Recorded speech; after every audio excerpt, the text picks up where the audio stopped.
what's up? It's Ann McKee. It's K Rose. Let's go. And this is episode 27 of the Laundromat Show. Go ahead and plug the social medias, Chief. Yes, sir. Episode 27. We moving, man.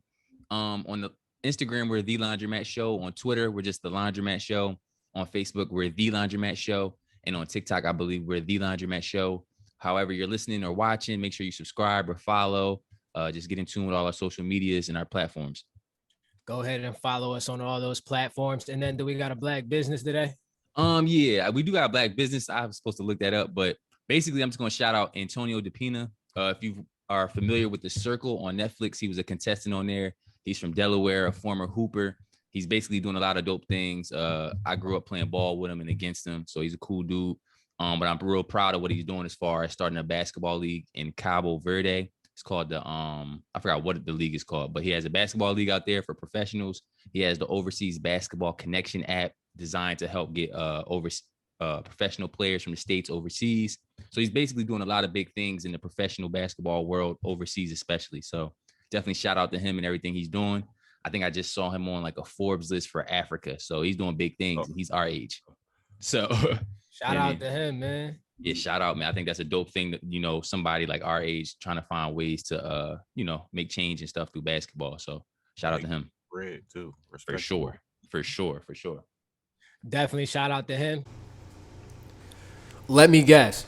You've been thinking about starting a podcast, but you just don't know where to get started. Well, I have some good news for you. The Laundromat is feeling generous, and we're going to let you know how we've been recording for almost a year now. Buzzsprout. Buzzsprout gets your show listed on every major podcast platform. And if that's not good enough, you'll get a great-looking podcast website, audio players that can drop into other websites, detailed analytics to see how people are listening, and tools to promote your episodes and more. So follow the link in our show notes and let Buzzsprout know we sent you. You'll get a $20 Amazon gift card if you sign up for a paid plan, and it helps support the show. So stop procrastinating and start that podcast. And this week, it looks like we're bringing this or that back. So we're going to start off with something light. So which and this is crazy. I think we talked about this. This is the funny thing too. I saw we talked about this, bro. I think we did, bro. We'll get into it, man. So right off the bat, how y'all feeling, man? Pop-Tarts versus toaster strudels. What the hell is the difference? I don't eat either one. Bro, what? You never had a Pop-Tart? I've had one before. I don't had a toaster strudel? No. Never. The John, the cinnamon, they're not cinnamon, but like they like little. I've seen it. I know what you're referring to. It's a same type thing though. It is the same. I mean, it is the same. So what I don't know what's the difference. What you going with then? I'm going with Pop-Tarts. To be honest with you, bro. The brown sugar, cinnamon, and maple John, the blueberry John. This nigga got flavors. John. Them crazy, bro. Yeah, I'm with Liko on that. I'm a Pop-Tart boy heavy. That's a good little snack to have. I'm saying if you hungry, I'm heavy cherry or strawberry bowl. Those are the two Johns I get. If I don't got them two Johns, it's a blueberry John. I'm going to scoop. The toaster strudels though, bro. I feel like I didn't eat them. I haven't eaten them since I was in Philly. So I don't know if that's is that like a regional thing? I don't know. Because it's almost like I forgot about toaster strudels as soon as I moved out Delaware, bro. Geez, Delaware is in the region of Philly. Like, what do you mean? Meaning, like, I don't know. Like, it was certain it was certain things I did when I lived in Philly. For example, y'all know hugs, right? Yeah. Soon as I left Philly, I never had a hug for years. Like, you just didn't see them. Nobody You gotta explain what that is. He doesn't love you no more. Listening, it sounds crazy. Yeah, it's like you love. Yeah. If you don't know what a hug is, it's basically like a small like pouch juice, John, like that. Kids be drinking and shit. It's got all the flavors. Niggas said I never got a hug when yeah. It's basically a juice. It's a juice, like it's like a Capri Sun. But like soon as I left Philly, bro, I never had one of those again until like recently. So I don't know. I put toaster strudels in that too. I don't know. I thought that was me. I ain't gonna hold you. I got some toaster strudels in my freezer right now. And where you live, bro? I mean, I live in Philly, of course. Yes, sir. But I don't know if it's regional or not, bro. And what you think, bro? Before you move on, I can't even vote in this, bro. I don't eat either one. You had a Pop-Tart. You have had a toaster strudel. So I guess Pop-Tart. It's a clear choice. 3 for 3. Let's get it. So okay, so now back to the serious questions, man. This one is a tough one. Since they came out, what have y'all messed with more, the PlayStation series or the Xbox series? I'm not a heavy gamer now. I used to be a little bit back in the day. I'm choosing PlayStation. I think that's the classic. Everybody goes to PlayStation. I think today gamers, they laugh at you if you even bring up Xbox. So PlayStation. Wow. Do they really? Yeah, if you think about it, bro, you probably don't even hear about the new Xbox joint, but everybody's talking about the PlayStation 5. Yeah, that's facts. That's crazy. I didn't even think about that shit, bro. That is crazy. But I mean, I agree with you. Just historically, the PS1, PS2 has some fucking bangers on it, bro. The PS2 might be one of the greatest systems of all time. The greatest. I don't think I had a PS3 or a PS4. I think I switched to because I didn't have a system after that. I stopped really gaming like that too. Or no, I kept playing, but I was playing like Nintendo shit because I like fucking playing like Zelda and shit. I like playing shit I can play in my hand. I don't gotta play with nobody else. Get out my fucking face. I like shit like that. So I was playing that kind of shit. But historically, I definitely picked PS2. What about you, Ant? You Xbox bull for sure. As of recent, I like the Xbox better, but I'm gonna go ahead and vote PlayStation for the whole series in general because we talking if we go back Def Jam, Vendetta, all that. Xbox just doesn't have that back in the day. But I think Xbox definitely caught up recently. I haven't played the newest Xbox. I got a PS5. But I like the X. I think since the Xbox 360, Xbox has been way better than PlayStation in my opinion. So, but I'm going all that said, I'm going with PlayStation. And then that leaves us to our last this or that. Are we going with game shows? Like, wait, what? Like reality TV. Like any Okay. type of reality. Oh, got you. Okay, damn, I can't read and talk at the same time. My man Ant seem tired. Reality TV versus scripted shows. You go ahead, Lee. I like, so it's crazy. It's hard for me to pick because I like when I talk reality TV, when I put this on there, I was thinking, of course, like Jersey Shore. I ain't watch Jersey Shore, but shit like that. Flavor of Love, hilarious, John. For the love of Ray J. Right, shit like that, reality shit like, and then like game shows like Family Feud, The Cube, Dwayne Wade, John. That shit actually alright. I was watching it. I watched a couple episodes of that, John. Shit like that is also reality. And then you got the scripted shit, which is just everything else, really. And it was real hard for me to think because I watch both. But if I had to come down to it, bro, I'm definitely going with scripted shows just because I love a good story. But I love like spontaneous shit too. But a good story beats it all for me. Yeah, I'm agreeing with that too. I'm a scripted bull for sure. I think I fell out of the reality TV wave. Like y'all was naming Flavor of Love, I Love New York. Those joints, the OG joints when we was younger, I was heavy reality TV boy. But now I'm not watching for the love of hip hop or loving hip hop. Like for the love of hip hop. I'm not watching none of that no more. I'm not gonna cat because this I'm a put this disclaimer out there too. I have a girl, so this is why I've seen like a couple episodes, like maybe the Bad Girls Club or a couple other joints. But I don't just be watching them joints. I don't just pop on the TV and put them joints on myself. Them joints be okay though, but I just think I don't know. It's not the same no more. Very entertaining shit. They be mixing. They get it in.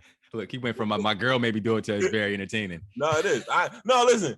She do make me do it. I don't put it on myself, but it's very entertaining. I ain't gonna hold niggas. Niggas. What about you, Ant? I wanted to go against the grain, but nah, it's not even close. I gotta go scripted because reality TV got real trash lately. I like the old school ones though. For the Love of Ray J. What was that one joint with the Rock and Roll Bull on VH1? I used to watch that too. Yeah, Brett Michaels. I used to watch that joint too. Nah, the OG and then Real World and all that. Yeah. My shit, those the OGs. Yeah, the OG. If we talking about the OG ones, reality TV. I'm talking about all of them joints, bro. Just everything across the board.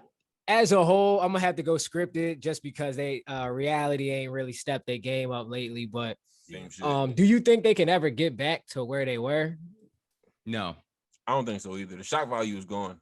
Okay. I think also it's just too many of them. Back in the day, when it was a new genre almost, it was a select few and they were all entertaining because it was like a new thing. I think now everything is reality. Social media is reality now. So we don't care to watch a scripted. It's really scripted reality. Mm-hmm. So we don't care as much when we can see real reality on our phones today. I don't think. Yeah, the 2010s was a great era. I wish I was grown in that era. That was a great era. So moving along, as y'all can see my background, we got some stuff to talk about, man. We talked about our predictions for the Verzuz last week. The Verzuz happened. Well, let's keep it simple. Let's start off with who do you guys think won? You ain't doing the joint, bro. Huh? You not doing the joint? Okay. So we got So this. Why? Oh, well, y'all can do this. Oh, go ahead, asking. bro. No, I was asking. It's cool. It seemed like Cheese trying to cop a plea. Oh, no, I'm not gonna have too much to say, so y'all can go ahead if y'all want. No, bro, we don't got to do that. All right. Listen, man. Maybe when we make a Patreon, we can get into that. But so like I was saying, man, let's start off with this versus recap. So we'll start off with who do you guys think you won? Who do you guys think won? We'll start off with Cheese. Who won? No, bro, let me say this real quick, bro. Go ahead, bro.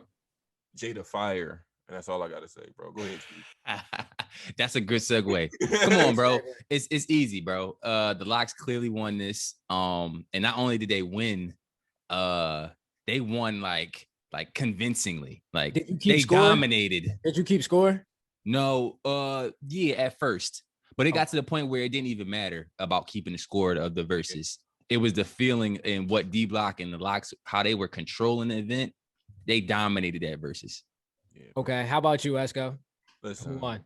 I'm not even gonna lie. The Locks washed them niggas, bro. I was very washed. Okay, that's bro. And I was feeling the same way the Locks was because like towards the end, Dipset kind of picked it up. And Jada was like, it's too late to him. I was like, yeah, bro, it is. I don't want to hear that shit no more, man. What was you doing in the beginning? Like, and I went into when I was in my car when that shit came out on the track list came out on Tidal. I was listening to a playlist or whatever, and I'm listening to that shit. I'm like, why something like there was such a blowout in the beginning? The songs, it should have been closer than that.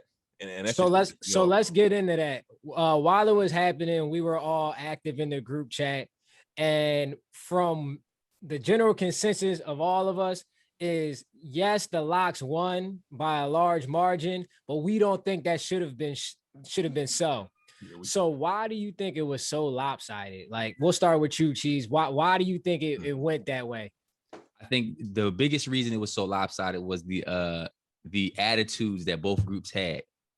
So when the Locks came into the whole ordeal, they seemed focused. They were prepared to perform their songs. And they had an attitude of we're about to bully these dudes on the stage with us. Versus Dipset, I feel like their attitude, they didn't come out all together. Jim Jones and Jules Santana and Freaky Zeke, they all came onto the stage. It took Cameron like 15 minutes to come onto the stage. They were already late. It looks like they were there more so to compete, but really just for the check and just to, have a good time. And that attitude, I think, even though Dipset played some great songs in the beginning of the verses, it was just like the feeling of like how the Locks were so at Dipset. It was like they're killing them right now. Yeah. Okay. How about you, Esco? I mean, Cheese kind of said it all, bro. It was just the whole demeanor of this shit, bro. For me, I was kind of like thrown off. As soon as this shit started, I was like, damn, the Locks came out crazy. The intro was crazy. I'm like, this shit about to be. I'm like waiting for the Dipset intro. I don't hear nothing. I'm looking at the screen. What the fuck going on? Niggas come out a couple minutes later, walking all slow, chilling with beach chairs and shit. I'm like, yo, what's going on? The vibe was fucked up, bro. So as soon when it started like that, I knew what it was, but I didn't want to believe it. Then this nigga Cam was sitting down the first couple songs and shit. He supposed to be the lead boy. We got Jada up here performing like the performer. You the lead and you over there chilling. So I mean, it was what it was, bro. I don't know. And then, last episode, you might have heard in the background when we were giving our predictions, we had somebody chiming in. He wants to talk real quick. So we got a special guest. Who does B McKee? The Ant already coughed his fleas about his prediction already. Not yet, bro. He about to. It was ugly. I definitely had the Locks for the win. I didn't think it was gonna be that bad at all. But performance matters. I don't think that Dipset performed the way they did. Their sound was a little bit off, but even if it was on, it was just a long night, bro. It was a real long B, I'm kind of surprised that you had the Locks winning, being that you're even younger than us. So I would have expected somebody like you to pick Dipset just based off your age. Dipset, I feel, is more for culture, but if you just got the sound and just how New York the battle was when it's just gonna come down to rapping and like just the skill of it all. Like, I got Cameron as one of my favorites of all time, but I thought they were gonna pick on Jewels. Mm-hmm. I thought Jim was gonna bring a lot more energy than he did. Yeah, that was important. I don't think they played their roles like the Locks did. Like they found a way to get Chic Luch in there. They Styles P, Styles. And I think they lost a lot of points just off of Freaky Zeke being up there dancing like that. Yeah, That's true too. That's true too. That's all valid points. Very, very valid points. I'm gonna let Ant Compass please on that Dipset prediction. I don't know what you. I know my man Cheese was rocking with the locks. For sure. I don't remember. Bro, I picked Dipset, but I was wrong, and I ain't gonna cop no please. I was dead ass fucking wrong, bro. I'm gonna let you cop your please on that. Yeah, we need Ant. What Ant got to say, bro? Because I don't know. I don't think you had the attitude that you thought Dipset was going to kill the locks, but you kept it pretty fair. No. You kept it fair. I kept it fair. I Y'all both thought kept it fair. Y'all both kept it fair. I thought Dipset was going to win in a slim margin. Okay, so let's get into it. This is why I thought Dipset was going to win. As far as, I'll put it this way, as far as hits and lyrical ability, I got Locks winning both of those categories. Okay. But now that Versus isn't really sitting in your crib and just playing the music anymore, it's kind of a performance. I thought that's where Dipset was going to take the slight edge. When I think of charisma, swag, all that, I got Dipset winning that field. So I think they're going to come out with all the theatrics, even though it's August. Cam going to come out with the mink. Jim going to be talking his talk. I ain't really know what to expect from Jewels because he just came home from doing a bid, but I thought Jim and Cam were really going to put on a show. Mm-hmm. I knew I was in trouble as soon as Michael Buffer came out and they announced Dipset and they all came out one at a time and didn't look like they knew what the hell was going on. I said, all right, we in for a long night. They didn't look prepared at all. Yeah, so I was like, and it went downhill from there. Let me say this too. I was nervous. I picked the locks. I said 13-7. And when I said that, both of you guys was like, where you thought? And it was a lot of that was me riding for the locks because I grew up on the locks. So even though I love Cam, he's one of my favorite rappers, I'm definitely more of a locks person. I will say this. I saw both groups. And here's another thing. I'm going to say this before I say that. Sheik Luch in his after interviews, post-game interview, he basically stated how the locks is really a group and Dipset is more of a crew, like a collective. Like they're not really a group. So I think that played into it when you talk about chemistry, you talk about like being in sync as far as performing. Dipset is more so solo guys that are a crew. And even though they all got introduced by Cam as Dipset, they're really solo artists. They're not a real rap group. Mm-hmm. So I think that played a big part. I seen both groups in AC a few years ago.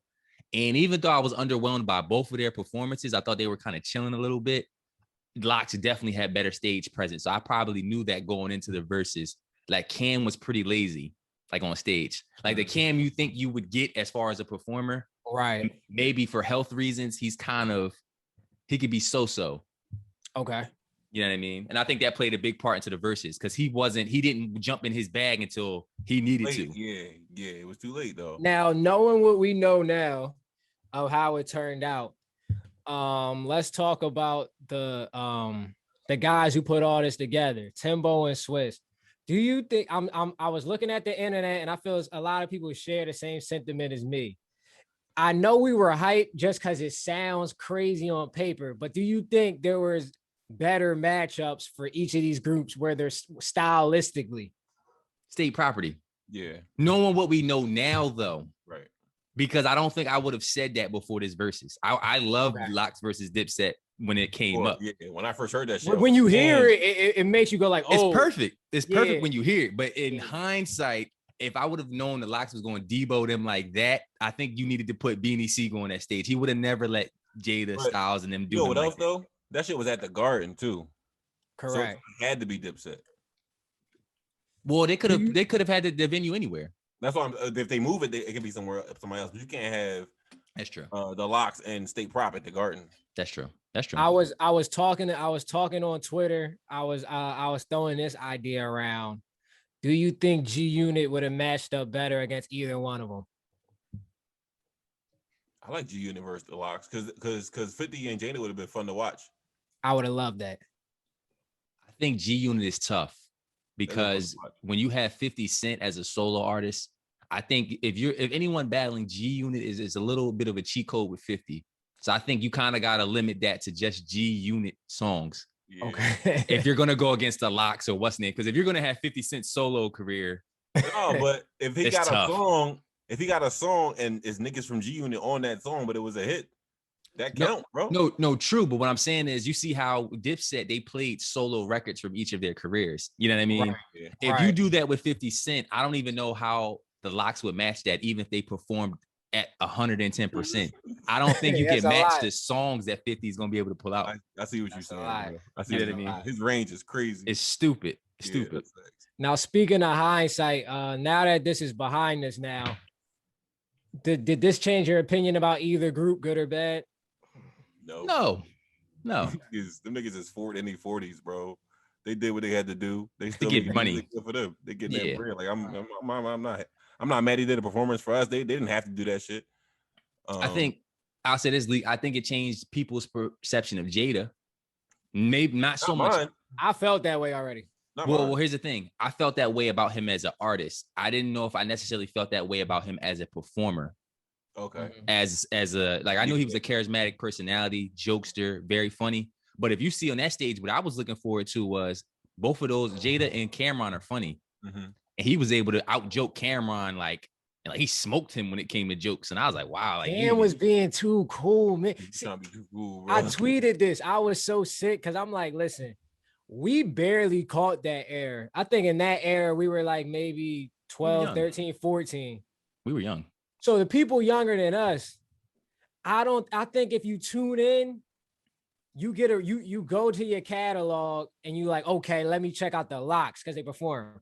I think you don't understand the impact that Dipset had if you're younger than 25 and you watch that battle, because you hear about it and then you go and watch it and you're like, what the hell is this? They didn't do themselves justice. Especially like you said, to people who may not know, like it won't change my perception of Dipset. Because we know. Yeah. And we were, like you said, we're probably the youngest of the group. Like you really can't get any younger than us because they probably really not going to know about Cameron. You know what I mean? But it didn't change my perception about Dipset. The music is still great. What it just showed me was they're not really the best performers. They're not as in sync as a crew as the Locks. But their music, if you would have played all the music together, we probably wouldn't think that the Locks dominated them just off the songs they picked. That's facts. That's the first thing I said off rip. But I do think that some of that music didn't age very well. That's another good point. You think? A few songs. It was a couple songs. Like it was like one or two. I forget. But I looked around. I was like, I don't like this genre like I used to. I don't. But see, Lee. I don't know if I say that because I don't think they performed it well enough for it to feel great. That's also true. You know what I mean? I feel like like they didn't do themselves justice. If they would have performed "I Really Mean It," I felt like let down by "I Really Mean It." That's one of my favorite songs ever. But they didn't perform it well, right? Yeah. I turned it off before that. I didn't even get to that. I was mad. I was tired of watching, and it was like midnight. So we can all agree that Dipset wasn't in the right state of mind for that versus. But switching gears a little bit, what's something that puts y'all in a good state of mind as men, like that gets y'all in y'all bag? And the reason I put this on here just to transition this even more so is because after the event, everyone pretty much said that Jada was that bull, and like he just like his confidence was on a billion. And another reason I put it on here was because like recently I got a haircut. And I was really thinking about it. And I was like, yo, whenever I get a haircut, yo, I really be feeling like I'm like my confidence go through like a million. So that's why I really put it on here to ask y'all, like, what do y'all do to put y'all in that state of frame? Like, I'm that bull for real. I mean, you said it, bro. Like, the first thing you do as a man, you go get that fucking cut, boy. Get your barber like, yo, bro, I'm about to come through 9 a.m. Saturday morning. Nigga, boy, come out that joint. You don't take no selfies. You don't take no pictures of yourself all week. That's the first day you do, though. God damn, you look good. Bro, that's how I be feeling, bro. It really put you in a different state of mind. Like your plans for the weekend might change depending on if you're able to get that cut. Nah, true story. That actually happened to me. So I'm not gonna get too specific, but I was invited, to a certain place by somebody. And I hit my barber up and he told me he was on vacation. I was like, I don't think I can make it.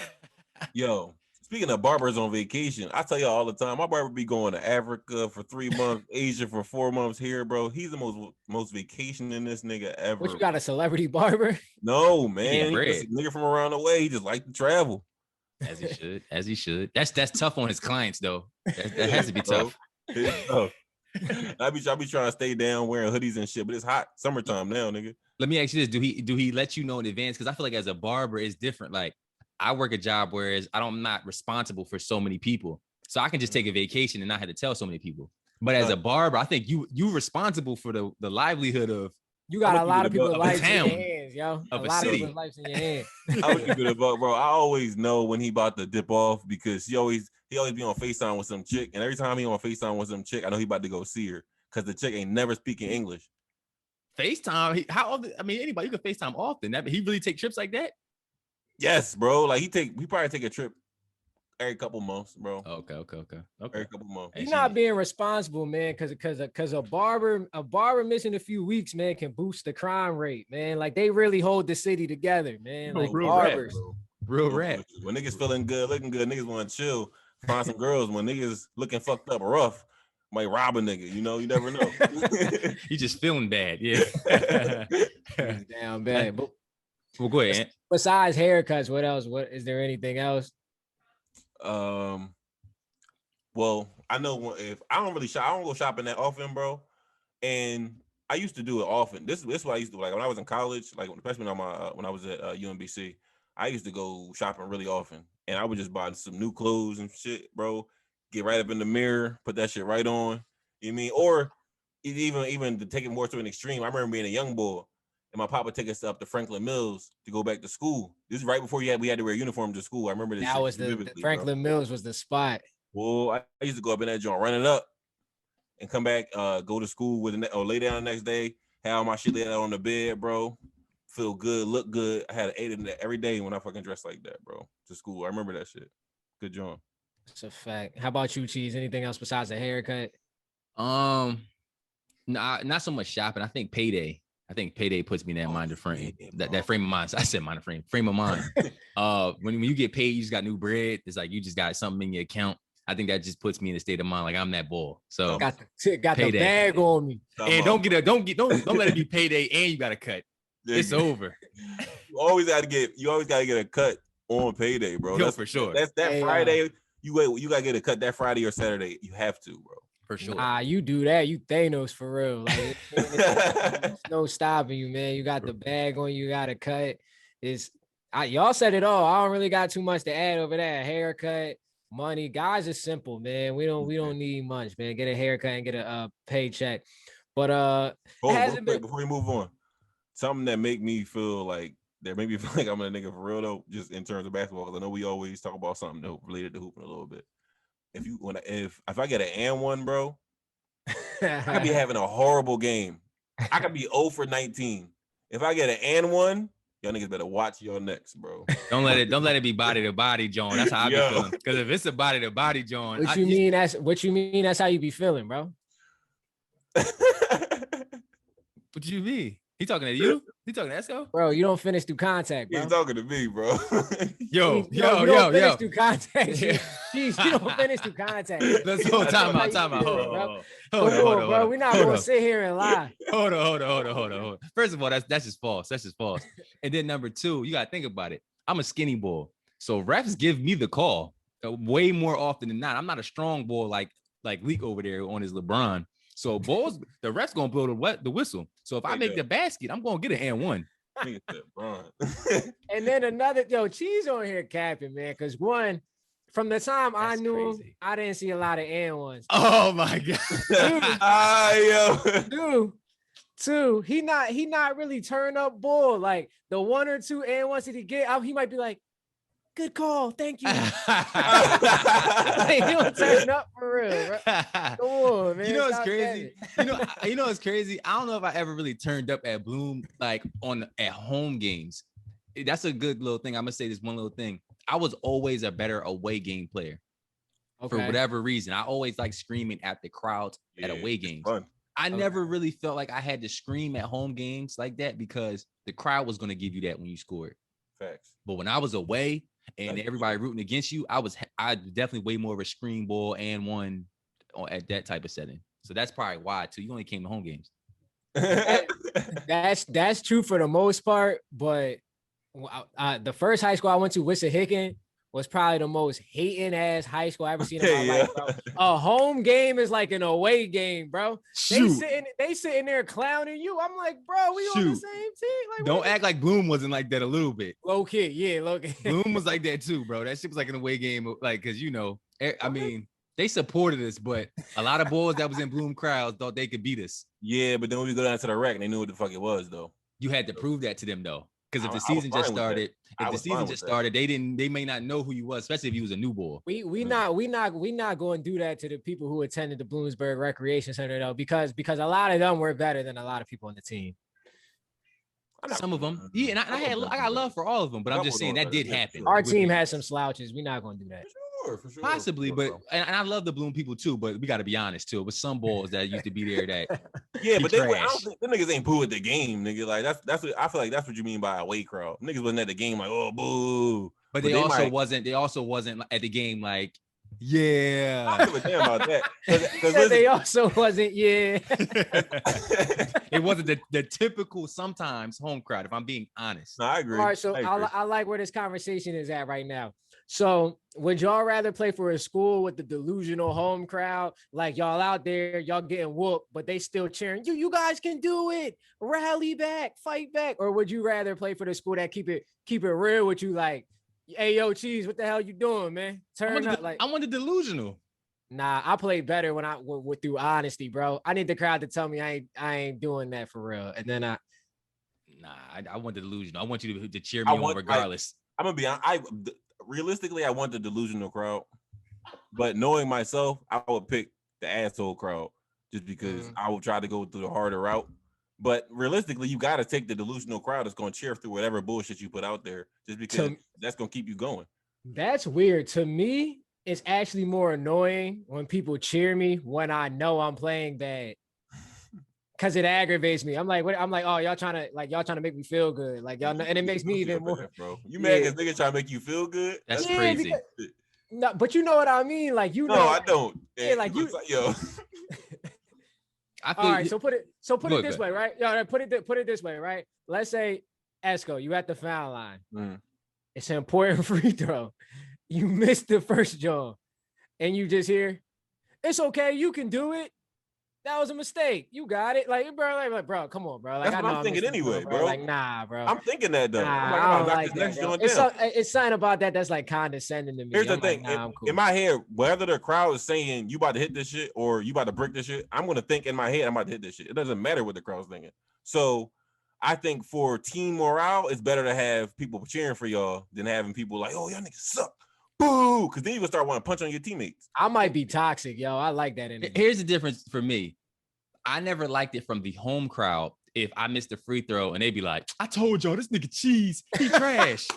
I never liked it from the home crowd because you go to school with these people. So it's like you're gonna see them on campus too. Like, it ain't like I'm never gonna see you again. And you're like, if you're in a away crowd, I loved when the away crowds, they always joked on me. I always say that. They always clown me, all that. So I was cool with that. I love like proving them wrong. But if you trashing me and you the home crowd, I'm gonna see you in class probably. That's facts. You know what I'm saying? Or like, so I never like that from the home crowd, bro. Like, I need y'all to be delusional fans. Y'all, listen, man. I brought that hate and energy when I quit the team, and then I was a fan. And Cheese always played better when I was front row hating. He always played better, man. Well, nigga is crazy. Like Cheese said, he gonna see them niggas in class. But I got a question for my mans. What did you see this week, Cheese? What you saw? Sir. You know what time it is, bro. It's what you see Cheese time, the segment. You know what I mean? Cheese time. So today, Cheese time. What you see Cheese time. I might change it to that too. So in this segment, bro, today I was watching this Nick Cannon Breakfast Club interview. Great interview, and I was interested in watching it because I'm not sure if you guys know, but basically Nick Cannon recently, in the past year and a half, he's had 4 kids, a pair of twins and 2 other children with 3 women. So 3 baby moms, 4 children. Is that counting Mariah or not counting Mariah? That's in the last year and a half, bro. Oh, wow. He has 7 kids in total. Right. And I think 2 of them or 1 of them come from Mariah. But in the last year and a half, he's had 4 with 3 baby moms. So I was interested in watching this interview because I just wanted, we haven't got his side of how he's doing things. Because how could you possibly have 4 kids with 3 women in the last year and a half? How are you doing this? And basically in his interview, we know how. But basically, in his interview, he explained, to sum it up, that he doesn't believe in the Eurocentric view of basically marriage and monogamy. And, That's when. I guess since his marriage with Mariah Carey, I'm assuming. Okay. He tried to get all Black Pride on us. Yeah, bro. Bro, that's the main theme of this, bro. He got super intelligent, super philosophical. Nick Cannon a funny bull, bro. He's crazy. Super philosophical. Wow, no. Wild out for sure. And basically, he just was like, yeah, he don't believe in a Eurocentric view of monogamy. He explained that he has certain exchanges in place with these women, that and he even explained that these women are the driving, to him, they're the driving forces in having a baby, but not necessarily committing to that woman. And he's able to live his life and do it and live his purpose, but also create families with them. They're the driving people. He's not. What do you mean by driving force? Meaning, like, basically, a lot of people get that perception that because he has money, he's able to convince these women to have babies with him and not be committed. And he was kind of explaining it like, no, they're the women. They have the choice over their body. They're the ones pushing that we should do this, and they're allowing because they get a check when you do that. Listen, we not Go ahead, Nick bro. Cannon, Nick Cannon not, bro. I'm not. I was born on a day, but not yesterday, bro. Nick Cannon not about to Black Pride me to death, bro. If he out here tricking, then that is what it is, bro. He got the money to do it, bro. but we not gonna say, yo, the Eurocentric, the way the white man wants you to think is he wants you to have one kid. No, bro. You got the money. These chicks is saying, yo, we can have a kid and you can do your thing. You mean just hit me off with the child support? Like, let's call a spade, Nick. Let's come on, bro. And that's what Charlamagne the God basically, every joke he had was like, oh, that's the game you running? That's the dream you selling, Nick Cannon? I was crying watching this interview, bro. So that's what you think. And what you think, Leak? I mean, I agree, bro. I feel like, I don't think he's kicking game to them necessarily, but it is like kind of like just a game, because like it's the same shit. Basically, he gets to have his family, they get to get some bread, and have babies by Nick Cannon. And he get to go do into the next and plant the next flower. But in my head, bro, he got 7 kids total? 7 kids total. I got 5 brothers and sisters, and I'm not no multimillionaire, so neither are my parents. So I mean, if you got it, bro. What are we really saying? He's gonna take care of all his kids. He was in every maternity shoot. Respectable. I can't be mad. Yeah, and he made that clear. He's gonna, I mean, because Charlamagne challenged him on that, as far as you having kids by different women. How are you able to be in all these kids' lives like they need to be? And how he explained it, I guess he didn't really explain it well, in my opinion, but he basically was like, I'm going to be there. I'm at every basketball game, karate match. I'm at all the events. And he said he grew up in a similar home where parents may not be available 24/7, but he was like, just watch me do it. Like, watch how I do it. I think for me, I mean, I come up in a similar situation. I have a father who has 8 kids, basically all of us different moms. You know what I mean? So I see how, some men are able to do this. I want to say this, though. I think the biggest thing I agree kind of with Ann is Nick Cannon's fame and his money allow him to create this type of situation. Correct. And it be successful. Mm-hmm. You know what I mean? Like, in no other circumstance does this work. And that's what I was going to say. So if you guys had the money that Nick Cannon had, and let's say like you weren't in a great relationship, because, I know Leak, you are, would you even consider doing something like this? No. I'm not having multiple women or multiple baby moms?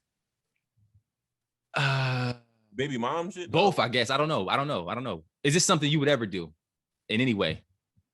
Having 7 baby moms? No. Okay. No, baby moms, no. To me, it doesn't matter how much money you have. At a certain point, it seems like it becomes a headache. Especially if I take him at face value and he says he's in all of his kids' life. Bro, you know how much running around that is? And then I guarantee they're all from different cities, and it's not enough time in the damn world to be doing all that. So no, as far as baby moms, no. But if I got money like that, I definitely wouldn't be with one woman, no.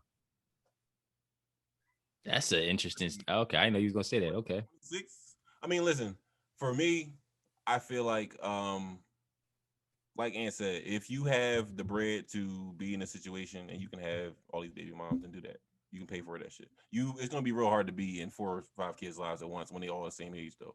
Keep it a buck with you, unless they live in the same city and go to the same school and do the same shit on the same teams. That's real rap. That's real rap. Real shit. Niggas can't but like his excuse can just be like, yo, where my dad at? He's like, who you on TV right there? Do you see daddy? You mean? And then, He telling jokes. Yeah. He wilding out. He wilding out. He wilding out for real. But I know for me, if I had that much bread, I definitely would not have more than one baby mom. And I also don't think I would have be dating actually physically really dating a bunch of women just because at this stage in my life, I don't have the mental capacity for that shit. I would be going crazy. I would be wanting to jump out the window every day. And I don't know if and it's a thing which is kind of unclear. The interview didn't explain if he was actually dating these women or if he was just creating families. And I think it's more so he's just creating families with his women. And maybe he has an exchange with them, obviously, right, during the time that they create the family. But I think it's interesting. I know me, I would love to have a lot of kids, but I think obviously that's hard to do with one woman. You know, if you're going to do that in a monogamous way and you want to have 5 or more kids, you have to find or match with someone who wants to have that many kids and physically have that many kids. And the likelihood, I think, of you finding a woman like that is pretty, especially today, it's hard. Yeah. So if you want to have multiple kids, you may have to go that route. That's true. You know what I mean? To get multiple women. And I have no problem with that. It's just keep a spade, man. Don't try to. Matter of fact, I'm not even gonna hate the player, man. I'm gonna join the game. I'm about to get on my spiritual shit all 2022. Don't question me about nothing I'm doing because grab a couple turbans, bro. Listen, man, I'm grabbing a couple turbans. You mean I'm reading a dictionary, learning some new words. Don't question me on none of my actions because that's what the white man wants you to do. The white man wants you to question what I'm doing. Here's the thing, though. In his defense, he has had some health complications too. So a lot of people thought, he explained this too in the interview, that they thought that because he was close to dying, I forgot what he had. He has lupus. Mm-hmm. Because he was close to dying, a lot of people assume that, oh, you're having kids because you're close to death. You're trying to create your legacy and fast forward it. And he kind of explained, he said that's not necessarily the case, but it probably influenced him to not live by society's rules because he may not have as much time as everybody else. Right. So on one hand, I get you. It's a little bit of a game. Like, bro, you obviously just want to be with a lot of women, which is cool. So you got to keep that real. But also, I think he believes in some of the stuff he's saying. He doesn't necessarily have to adhere to monogamy in that society, a way of thinking. You know what I mean? Yeah. Right. I mean, nobody has to do any of that shit. It's society's rules are all not written. They're not written in stone. They all made up. They're just air quote. They're just fucking fake shit. Yeah. Listen, it's just what the majority does. Niggas forget he been running game for years, man. Niggas forget that's Alvin Johnson from Love Don't Cost It. He been spinning game for years, man. So you mean he's a slick guy. Nah, he definitely is. And it helps. You can be as slick as you want, but if you ain't got Nick Cannon money, I don't know how well you're gonna be able to do this. You got to be good. If you ain't got Nick Cannon money, so that's different. But last thing I want to say on that was marriages versus covenants. I thought that was pretty interesting. He kind of explained that obviously marriage is more of a legal type of agreement, versus a covenant is actually really a bond and a promise between you and somebody else. And a covenant would be like a long-term girlfriend. Technically, I don't know what a covenant is. Technically, and also I guess he was explaining it's an exchange. So he was so Charlemagne was yo, I really love marriage. I think it's really important. It's a deep thing to be married to someone. He said, no, that's a covenant. And he said there's different type of covenants. It don't necessarily have to be a monogamous one. Me and this girl can come to an exchange and we can create our terms from the beginning and adhere to that. If you're not watching this, John, Ant is taking notes right now. That boy good. Yo, that boy game, good. The game was immaculate, bro. The game was immaculate. I can't even hate. Yo. I suggest you watch this interview because the game was great. I need a covenant. Okay. So yeah, I thought it was interesting. I haven't finished the interview. I'm gonna watch it, but shout out to Nick Cannon. Which was pretty dope. He came to Bloomsburg and I got to meet him. He seemed like a real cool dude. So he's a cool dude, man. Shout out to Nick Cannon. Moving on, man. The last thing of What You See Cheese. I went to the movies lately or recently, and I went and saw the movie Old. And I thought it wasn't the greatest movie. And I don't. It's It just look trash. It don't look good, bro. it didn't anyway. So I went to see the movie and I thought it wasn't the greatest. And spoiler alert, are you guys planning on seeing it at all? Hell no. Hell no. All right. So spoiler alert. Basically, what happens is, they basically bring these people to an island, and basically they age. It's like they age 2 years every half hour At the beach. And basically the whole thing of it was they brought these people here with health ailments and like diseases, and a group of people, like scientists, brought them to this island so that they could age and their diseases go quicker, and so that way they could see how to cure their diseases while they're on the beach. So basically they sacrificed the group of people on the beach to come up with medicines faster for the whole world. Okay. That was the plot of the whole thing. But basically, they let everybody else that come to the beach die and shit. They don't know what's going on. I thought it was an interesting movie because like it kind of talks about like time and like obviously like valuing your time on this earth, because they were aging so quickly that they only had basically a day to live or a couple of days to live. I wanted to ask you, this would maybe think about it from the movie. Do you think it's harder to feel fulfilled in life after a certain age or stage in life? Like, is it harder to feel fulfilled in your life? And the reason I fulfilled, basically just fulfilled in your purpose, or like basically that, is it harder to find a purpose or to feel fulfilled in your purpose? Like basically what I was saying when I had the conversation with the person I saw the movie with, it was like when you're younger, you have certain things that are just set in stone for you to look forward to. Graduations, first time you go swimming, first time you, I mean, just being real, first time you have sex as a man. You have certain milestones that you look forward to that's like that'll make you feel fulfilled in life and certain stages.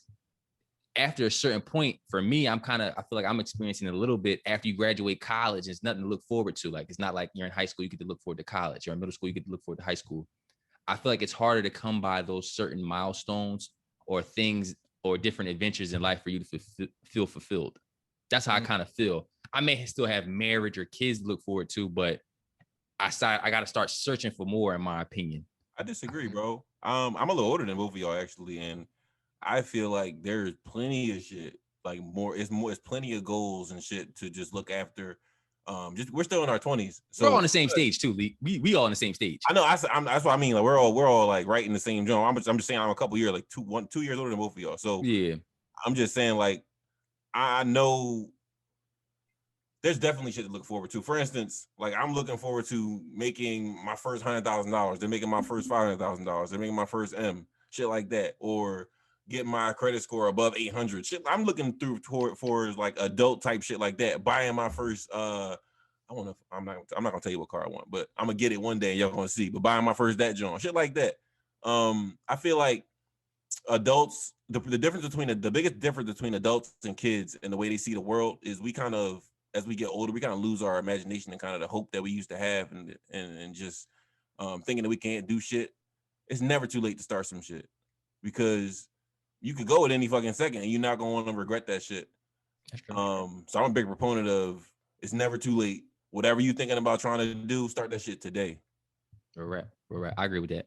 What you got to say, Ian? Before I clarify too. What you say? Ian? I agree with Esco. I just think the difference is once you reach a certain age, I think from the time you're born to maybe about like 23, 24, there's like goals that society has mapped out for you already, like prom, your first job, like everything you said. I think once you get to like 24, 25, that's the end of like the goals you heard you need to have. That's what I'm saying. And now you have to determine what are your personal goals. Right. And then you have to go out and set them. But there's not going to be anything where somebody's looking for you to do. You're going to have to find it yourself. And surprisingly, a lot of people, they don't find those. Like after like 24, they just start riding the wave, and then they go with their job, and then they just keep coasting. They look up, they're like 50. But you gotta set those for yourself. And that's exactly my point. And that's what I kind of meant. And it's like when you're younger, like you said, society has things mapped out for you. They have certain things that the majority of people in the world are going to go through, or let's say in America are going to go through, like you said, prom and everything. And like you said, when you get to our age, you kind of, it's less things that are set in stone that you can look forward to that you know already. And that's what I was explaining to the person I was having that conversation with. I said, for me, I don't feel like there's not as much to look forward to because I have that personality. Like I have that hope. I'm going to create, you know what I mean, my happiness and my fulfillment. But like you said, and for certain people, they get to a certain age or stage, 25, 26, they begin that job that they think they're going to work at for the next 20 years. And that's exactly what they do. They do the same things for the next 20 to 25 years. There's no next stage for some people after a certain age. And that's what I was explaining. And I think like, for us, like, let's say in our stage, we still have like, let's say marriage to look forward to. That's the thing that everyone does. That's the next stage in life, or kids. But for a lot of people outside of that, like you said, and you got to create your own personal ones now, where when you were younger, everyone has the same kind of stuff to look forward to. And then getting deeper into it, I feel like I have a lot of older people in my life where I see what dumb is. If you go too far in the on the theoretical treadmill of life after you like 25, once you finally do realize your goals, you might be trapped in a situation where you can't even go pursue them. Like, I got kids, I got a wife, this job provides me how to take care of them. I can't stop doing this and do what I really want to do now because I have my kids' life in jeopardy, my wife, my relationship. So I would suggest everybody to try to figure those out as soon as possible. Or if you can't figure them out, I suggest you don't make any permanent decisions like kids, marriage. You know what I mean? Just hold it down until you figure out what you want to do. I agree.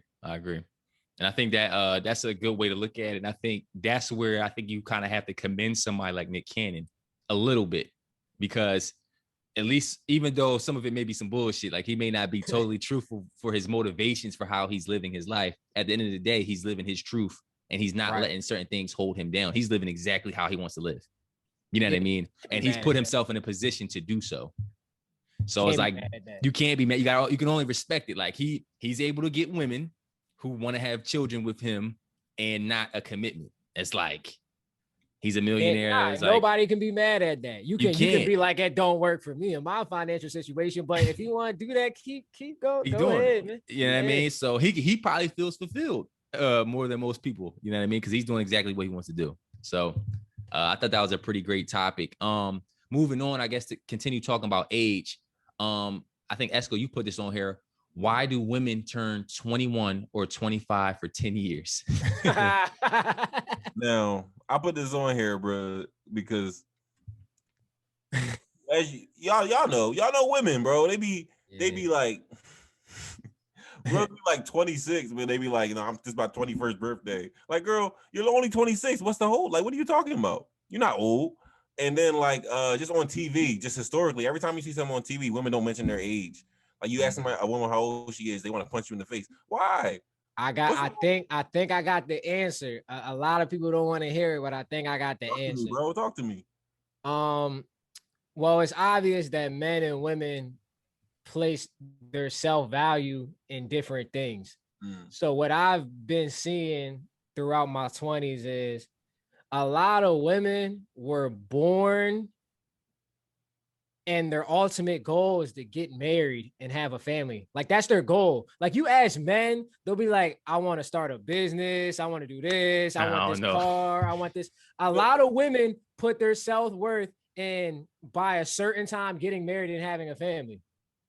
I think the family part, yes. And definitely, yeah, you know what? No, I agree. I agree to some extent, bro. I agree. Yeah, obviously not all of them, but the majority. So yeah, I think when they do that, they ultimately put a shot clock on themselves. That's why they don't like getting reminded how old they are. Because if your goal is like something business oriented or something that has nothing to do with a family, for real, you got into the day you die. It's not an age limit on starting a business. But if your goal is like, oh, I want to find a husband, I want to start a family, ultimately you got to do that in a certain time. So like, when you get 30 and you didn't achieve it, you get 31, 32, 33, they start feeling like, oh, damn, now you're competing with younger women and they don't like being reminded that. So they're never gonna, so that's why they be trying to deny their age, man. It gets deep. You know what? I agree to some extent, bro. I do. Yeah. Like, I feel like you definitely hit the nail on the head in a couple of places. That was well said. I ain't gonna lie. That was a very valid point. It was very well said. Go ahead, Chief. No, I don't think it's I don't necessarily agree that's for every woman. I think it's more so. I feel like I think women, especially today, they're more like us. They're more diverse in their like motivations and wants. They're not necessarily the same. That's what I was thinking when he was saying that. I was like, yeah, they're definitely more diverse today. But even still, the women today are more independent. But if you ask them, they still might want to get married and have kids. Here's what I think, though. I think that's been more of a societal thing where I think men, in my opinion, have kind of forced that throughout the years. Hey, just listen to what I'm saying. Just listen to what I'm saying first. Just listen to what I'm saying. Because I think that that's the role that a lot of men want women in. And I think in the past, since men have been in power in certain instances, they've been able to promote that narrative. Just because I want to stop you real quick because I feel like you saying that we want women to get married, have kids, and just that's it. We're not saying they got to get married, have kids, and stop working. Is that what you're trying to say? Is that what you? We're not, us personally, and maybe not so much today, but we're not saying that. But I'm talking about throughout history. That's how we've always kind of today, bro. So we talking about the men today. You guys talk about the women in the men today. But listen, what I'm saying. I'm disagreeing with a whole different point. But I'm saying it's history.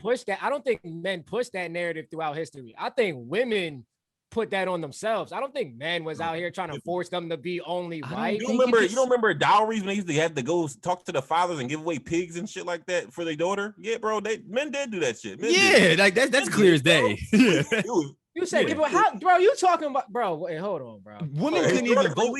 Women couldn't even vote until like what? I think the time frame was like all right, time out. Okay, all right. Hold on. No. Time out. All right, because we get into another conversation. We're not. No.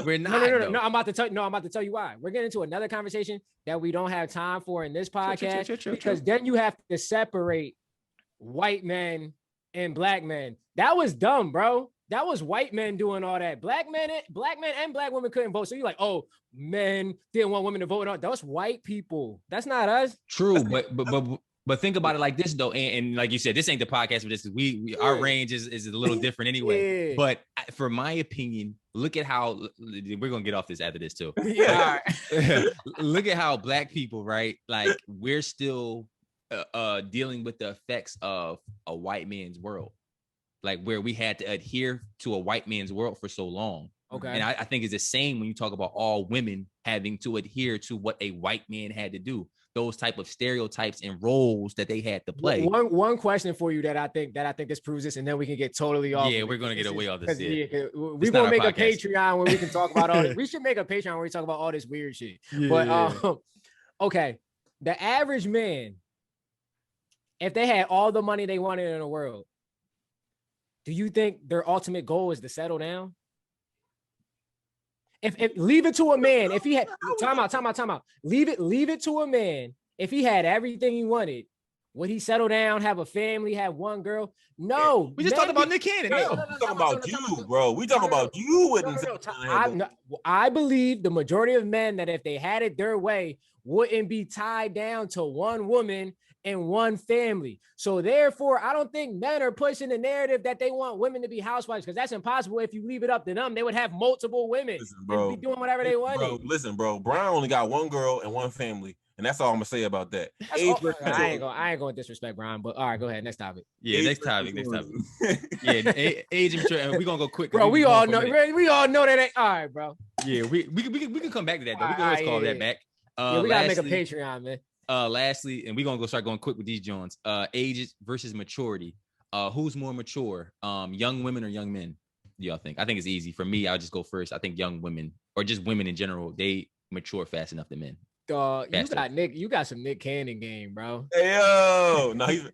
Come on. You really believe that, bro? Go ahead, you just be saying that at a young age. A 15-year-old girl, more times than not, is way more mature than a 15-year-old. I don't think either one of them is mature. Not mature, but relative to each other. Peace. We can get these young going. I agree, bro. I grew up in the house with it was me and then all my sisters, and I was still playing a bunch of fucking foolish ass games, and they wasn't trying to play no more with me. Yeah. And they were talking to me, and I was like, "Why I want to play?" And they was like, "My stomach hurt," and I was like, "All right, my fault." And then we that was it.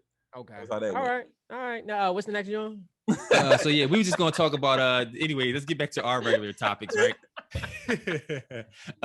Music and hoops.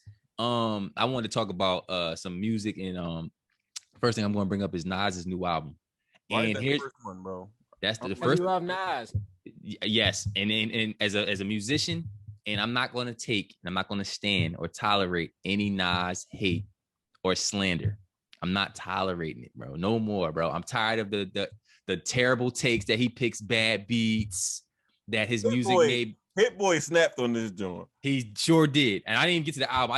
I want to put that out there. I'm not tolerating any Nas slander any longer, bro. Like I'm getting tired of it. I never disrespected Nas in my life. Nah. But I always thought that was an overrated thing that he picks bad beats. I think they kind of OD with that. That's a lot of people do, and they disrespect what is to be a top 5. If he's not in your top 5, he has to be in your top 10 rappers ever list. Like they disrespect him. And I'm not tolerating it. What you gonna do? Like, what are you gonna do? I'm just gonna argue it all day, bro. I'm gonna argue it on Twitter, wherever. Whoever wants to have an argument about Nas, please, just at me. Just at me.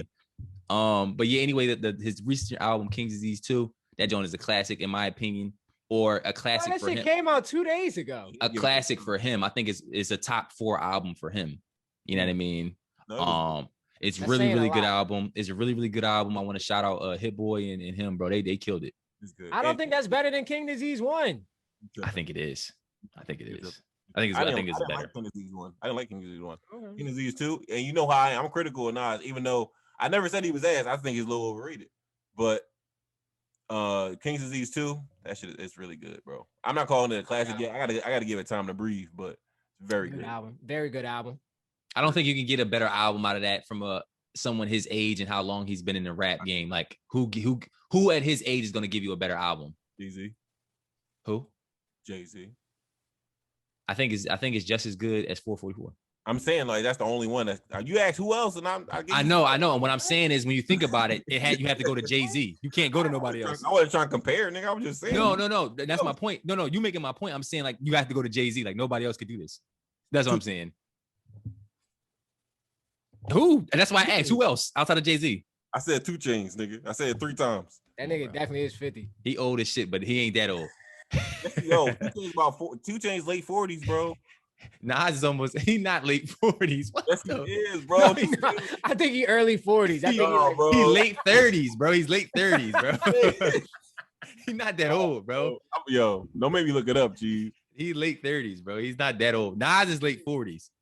Maybe 50. Nigga said 2 Chainz pushing 50. I'm like, wow, 2 Chainz 43, bro. Okay, early 40s, early 40s. He been in the game for a minute too, but early 40s. He started late. I know. It's Nas only 47. Now, what you saying? Now, what are you saying? What are you saying to me? Wait, so 2 Chainz could have came out with talk to me nice, bro. 2 Chainz came out late as hell. I did not know he was that old.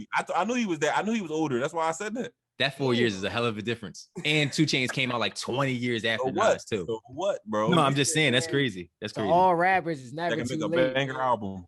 Jeezy. That's okay. Jeezy old too.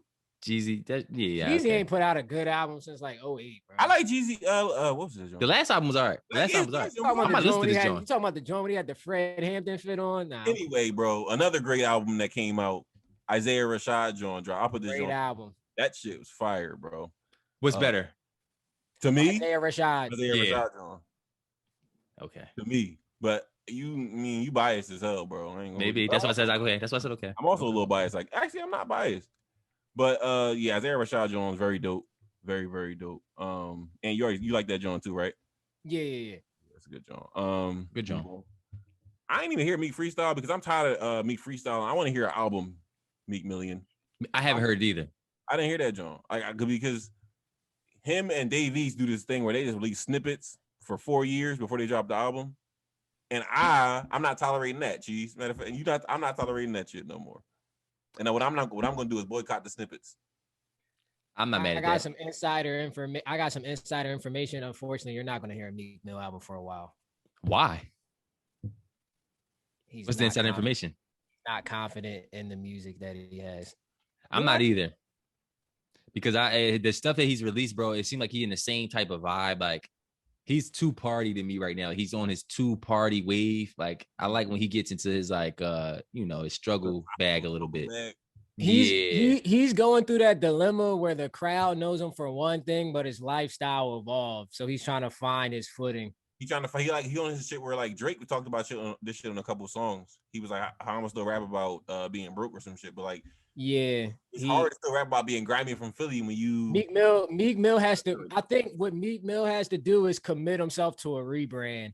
I feel like no. As far as because you got to think his lifestyle is he's hanging out with basketball owners.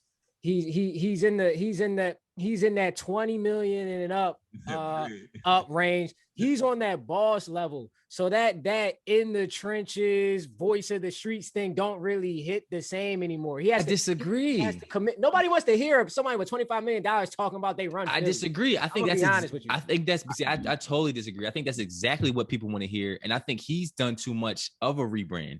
Like he's doing too much party stuff where it's like he doing this thing. I didn't say party. Well, that's what I'm saying. I'm saying because he's a 20 million and up, he's partying with owners and billionaires and stuff like that. Right. That's his lifestyle. Right. His music is reflecting that. And I think he needs to go back to what he was doing.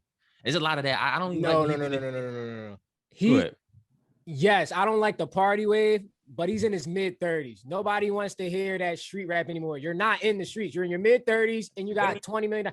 It don't gotta be street rap. Like it can be like Hov wasn't doing just like. That's what I'm trying to say, Esco. I think his next level, if he decides to commit to it, is we need that introspective Meek album. We never really got an introspective Meek album yet. That's what we need. Like, what are you doing right now? Your family, your kids. I don't want that album. Becoming I don't want that album because Jay-Z had to do it. I follow Meek on Twitter, and I don't want Jay-Z had to do it, man. No, but I think his last I just feel like he has to keep doing what he did. His last album to me was very introspective. Yeah, he had a good job. And I thought that was a great album. That was almost 4 years ago.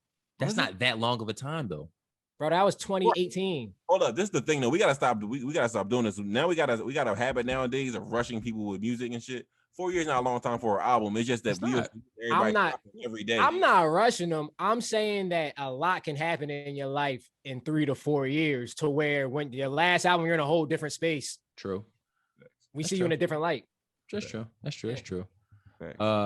Lastly, with hoops, let's get the hoops a little bit. And we got a new fan too. I was talking to. He definitely wanted to hear more hoop shit. So, the USA, they beat France 87-82 in the gold medal game. My one opinion on this is that even though they won the game, I guess the thing with me is like with arrogance, like KD and Draymond started like talking heavy shit because they got the gold and coming back at critics. And I'm like, bro, y'all won the game by 5 points. I'm glad y'all won. Don't do that. But just listen. I love the trash talk because the bull Timothy Lawawu's Crabbaroo before the game was like, it's our gold medal or some shit. Like he was like, they about to watch them. They thought they about to watch them niggas again. They weren't talking trash to the other players though. They're talking trash to the critics, like the U.S. critics, like reporters and shit. And why I thought, they were talking trash to reporters. Like Draymond was bringing up tweets from reporters who said they weren't going to win or they were going to have a hard time winning. Like, look at you. You said we was going to have a hard time. And they won. I know, but what I'm talking about is what I didn't like was the arrogance of it because nigga, y'all won by 5 points. And the nigga Rudy Gobert missed 20 free throws. Y'all didn't win in a way that was like y'all should be talking so crazy. Like a win is a win, bro. You know that. We're not doing that. We're not doing that. Oh, y'all barely won shit. If you win by 1 point, you can talk crazy. You won. No, I never was that bold. I never was that bold. One of the best teams in the world too. I know, and so treat them as such. You didn't blow them out. They gave y'all a game. That's my point. Them niggas lost in the gold medal game. Fuck them niggas. They lost. They weren't talking trash to them. They were talking trash to people who were correct in saying y'all niggas are going to have a little bit of a struggle, which they did. That's my point. No, the people that I saw Draymond correcting had horrible takes. Some of them, but some of them had good takes. Like, yo, they might lose, and they were 5 points from losing. I've been saying it from the beginning, man. That team was thrown together, man.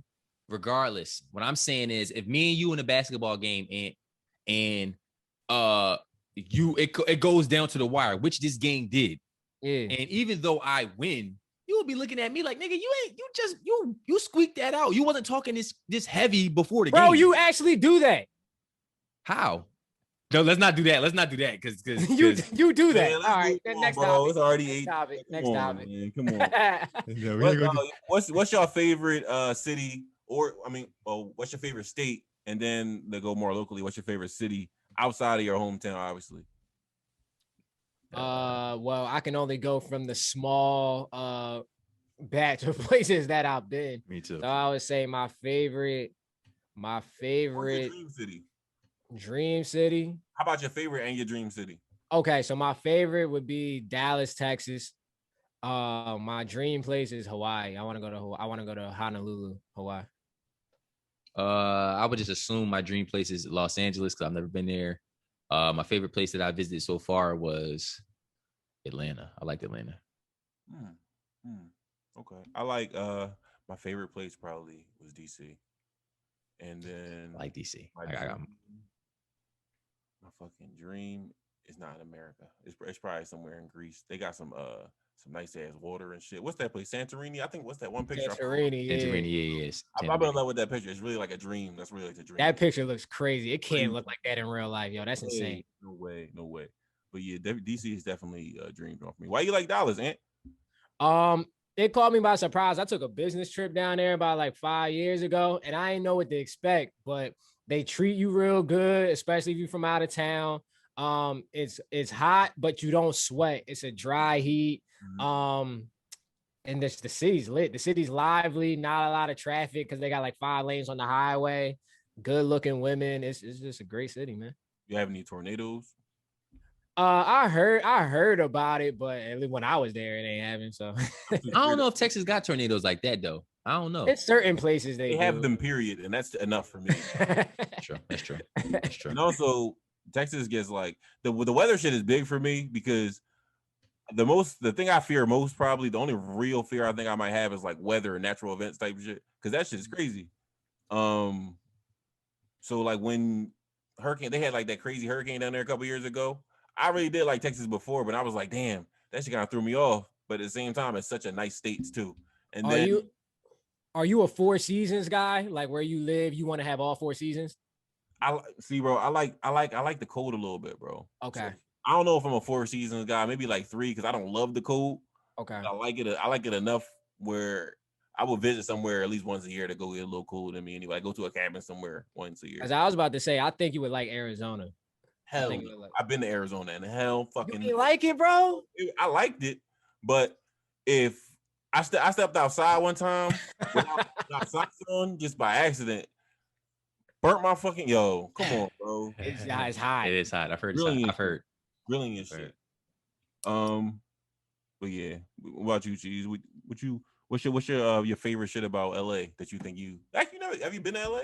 No, that's why I said that was a dream, Jones. So I've never been there. I've always heard about the vibes, and I'm a heavy West Coast music ball, and it's palm trees and shit. But I actually agree with you though. My favorite place might have to change from like where I would live is Washington, like DC.